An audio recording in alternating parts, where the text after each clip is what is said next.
Hello everyone, in this video I'll be translating and summarizing the latest Urdu broadcast by Shahbaz Gill to make it accessible for our English-speaking audience. Let's go through the key developments and insights in Shahbaz Gill's words. There are 70 days left until Field Marshal Asim Munir's retirement and the arrival of the new army chief. Obviously this is his second retirement and he is hoping for a second extension. We had told you earlier that every day will become difficult for him, for the regime, for Pakistan, and for the Pakistani public, because he is ready to do anything for this extension, ready to sacrifice anything, even the entire country. However, we need to get to today's important news. But first, Imran Khan made a bold statement in Adiala jail, which I would call one of his strongest so far. Among his several major statements, one came in the form of a tweet yesterday. He exposed the entire narrative of Field Marshal Asim Munir and gave him a powerful pushback. In his message, Imran Khan clearly challenged and addressed Asim Munir, writing his name and delivering this message. There is no God but Allah. Muhammad is the messenger of Allah. I consider it shirk to bow before anyone but Allah.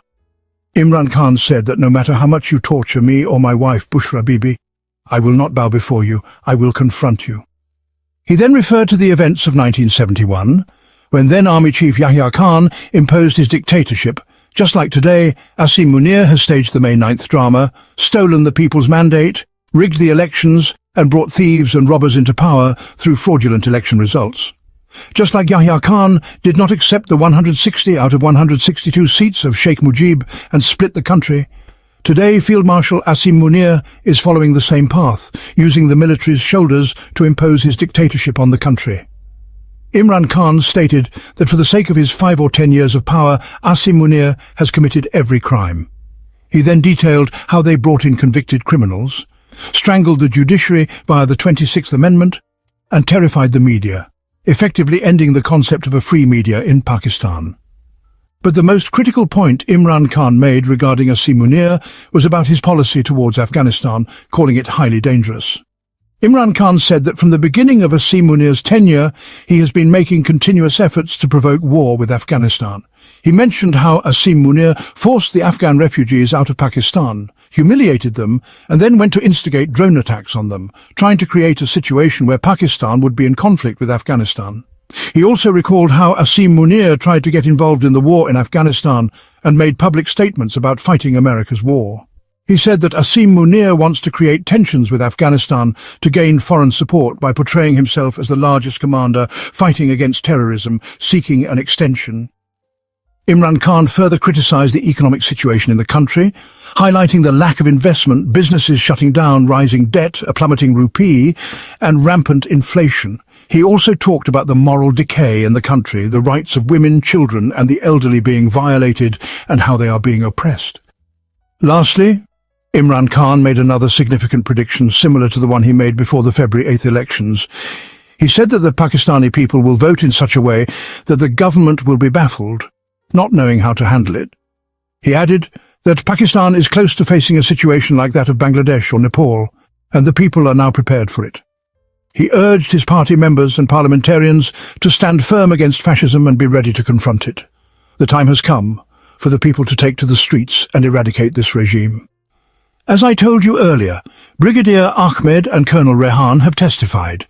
The information we have suggests that Brigadier Ahmed was either forcibly retired or retired voluntarily. It's also said that they were coerced into giving these testimonies.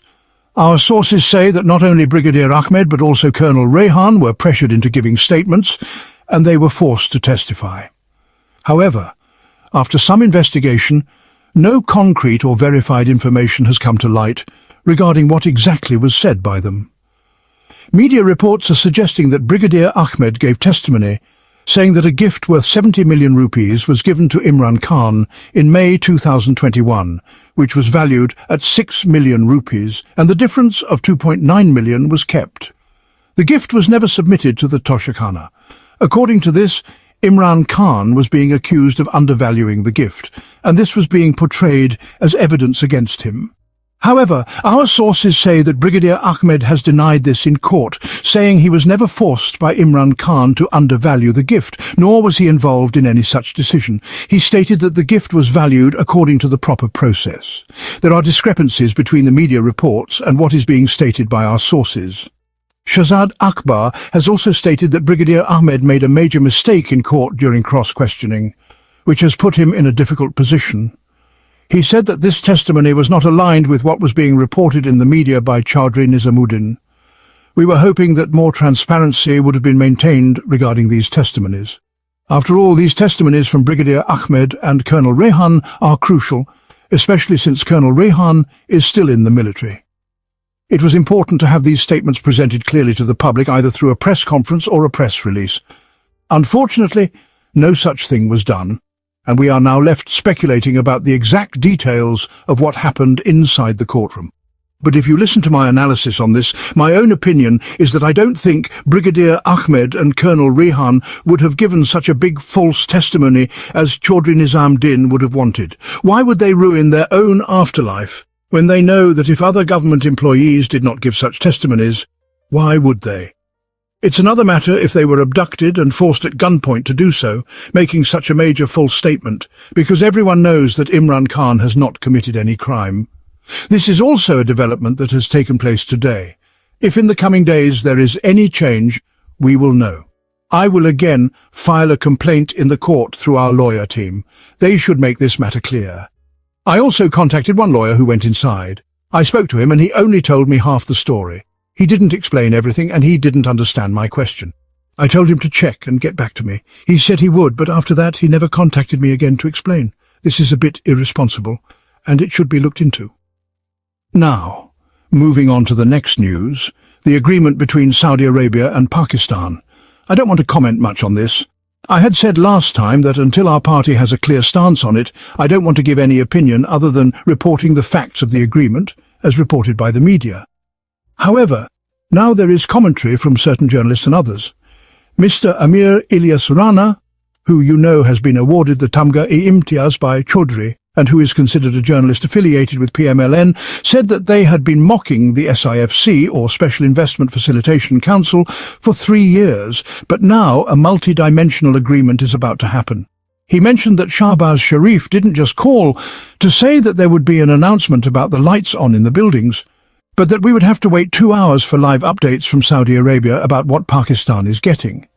This is a report of large dollars coming, and Amir Ilyas Rana is trying to highlight that. He said that the Saudi Royal Air Force also saluted the Prime Minister today because of this agreement. He is trying to tell us how significant this success is, that there is a large amount of dollars involved. He further shared that in Islamabad, preparations are underway for the historic investment agreement between Pakistan and Saudi Arabia. Flags of both countries are being displayed on buildings and lights are being put up. The entire city of Islamabad is now lit up for this agreement. The CDA has begun preparations and installed decorations in places like Jinnah Avenue, Constitution Avenue and Kashmir Highway. Workers are moving around the city installing flags and lights from both Pakistan and Saudi Arabia. On the other hand, Shahzad Akbar is analysing it. He said that the real game has already been set by Hafiz and an announcement is expected within a day. Large dollars are on the way and there will be contracts related to security services, but he also warned that the United States might not be happy with this, as it is likely that the United States will see this alliance as an Israel-opposing one. Now, another news. A permanent ban has been imposed on issuing gas connections in Pakistan. Over 3 million applications for gas connections have been cancelled. The Petroleum Division sent a letter to the Federal Cabinet stating that gas is almost depleted in Pakistan. Those who had been waiting for gas connections will not be getting them. Next, there is news from Azad Kashmir, where the People's Action Committee has once again made demands.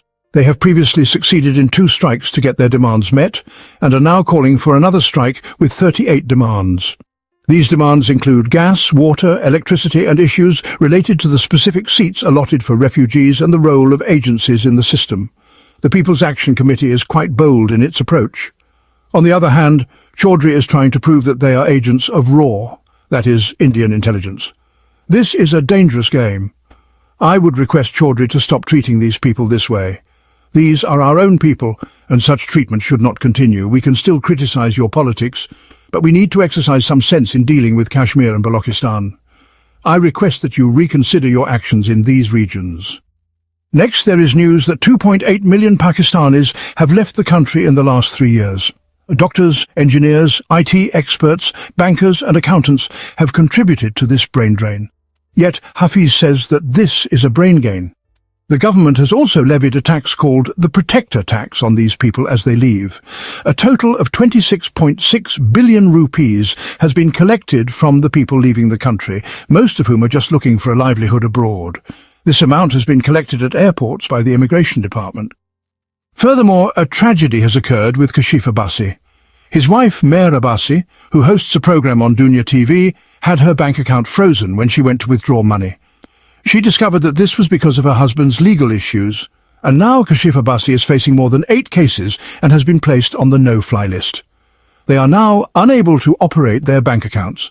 Kashif Abbasi tweeted about this injustice, stating that he is being treated unfairly.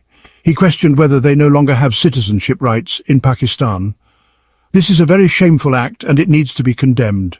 It is not just about Kashif Abbasi, but also about his family. Many others, including myself, are facing similar issues. Our identification is blocked, our passports are blocked, and we are unable to do anything in the world because everything is controlled by Chaudhry.